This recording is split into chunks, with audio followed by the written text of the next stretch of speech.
Fuck that. Fuck that. I paid the same amount as everybody else on this motherfucking flight, and I'm the one that has to suffer. That's bullshit, dog.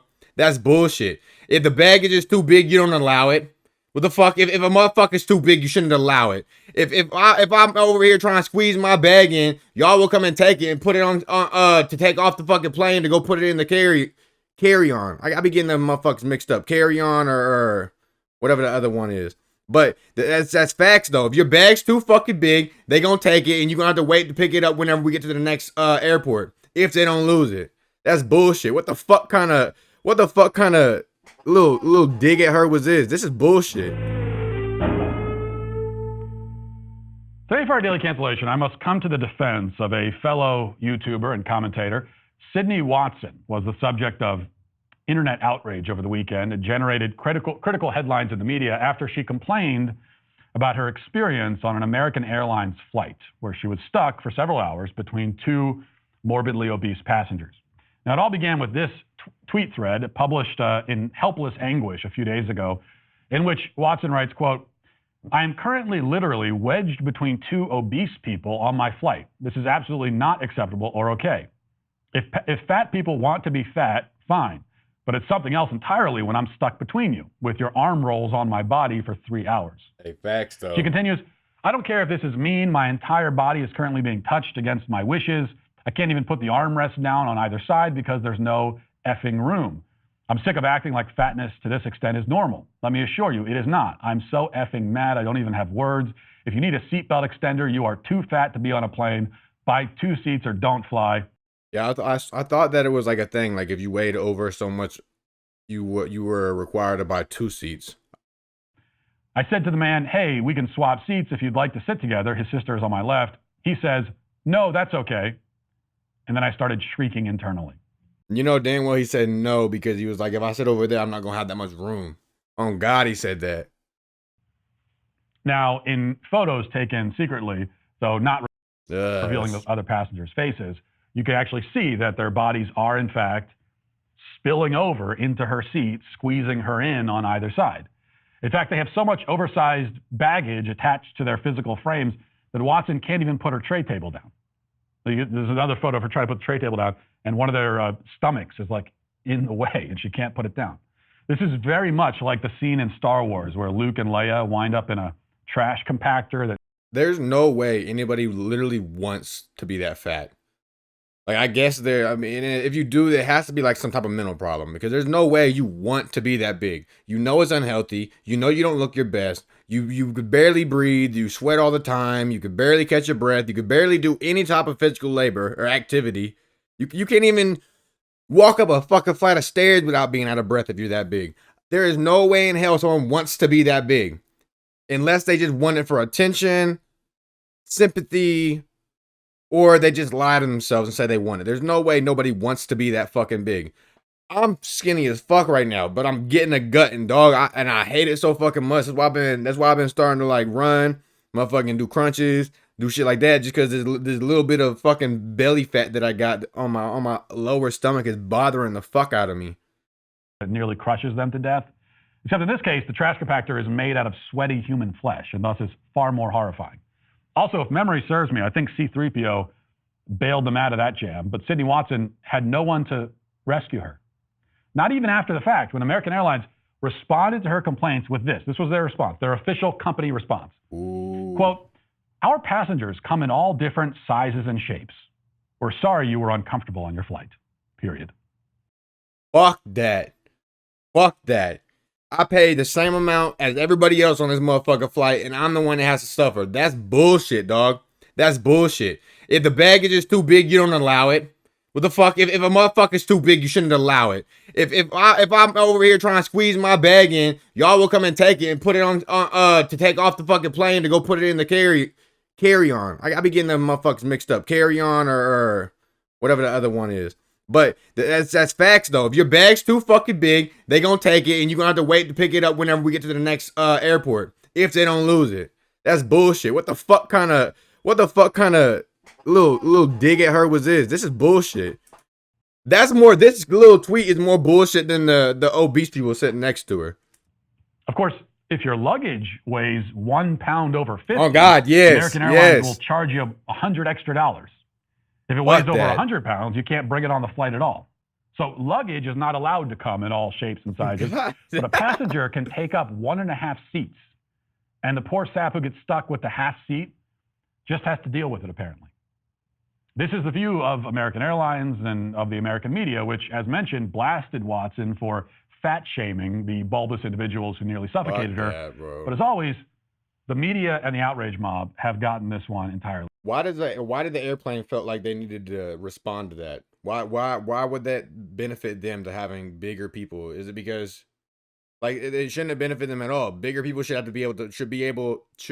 to buy 2 seats, which means that should benefit them more. Less people, but the same amount of tickets bought. Like that don't make no fucking sense, honestly. Unless, I don't see why they would have any incentive on letting obese people only buy 1 ticket and let other people suffer because they got motherfuckers in their seat with them.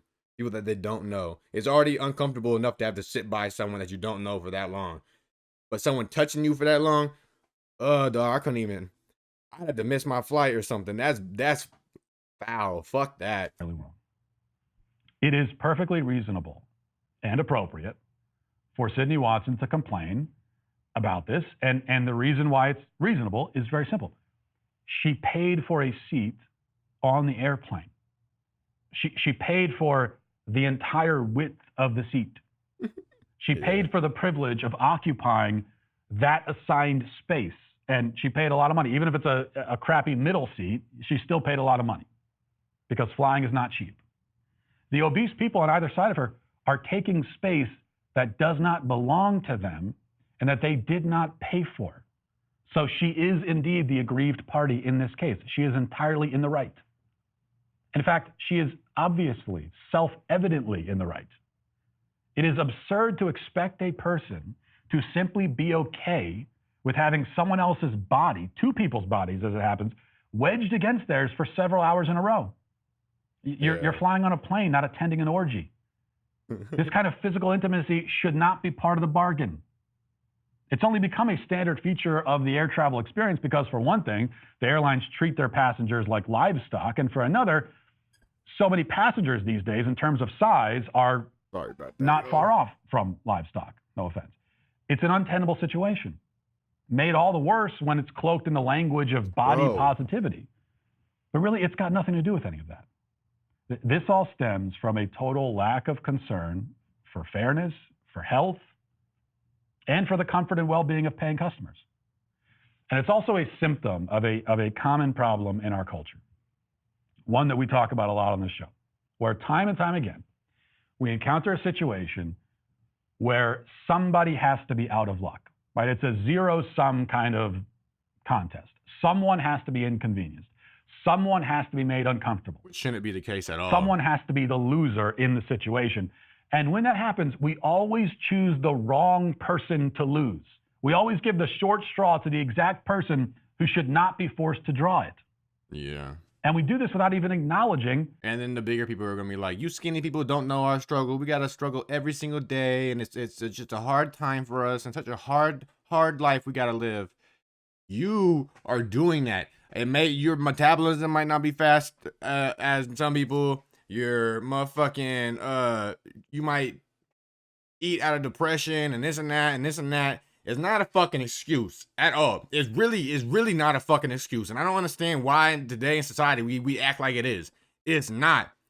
If some people got to work harder than some people. That's just the way it is. Nobody gets given the same fucking cards, you know? Like at least it's something you can fix. Some people can't even fix the shit that's wrong with them. Like people that are born with disabilities or people that are born like ugly or short or fucking stuff that they're self-conscious about that they can't fix. You can fix this shit. That's bullshit, man. That's so bullshit. And they even see people bigger than them lose more weight, and yet they're like, but me, I can't. That's bullshit. That's delusion. You is mind over matter. You're letting your matter win.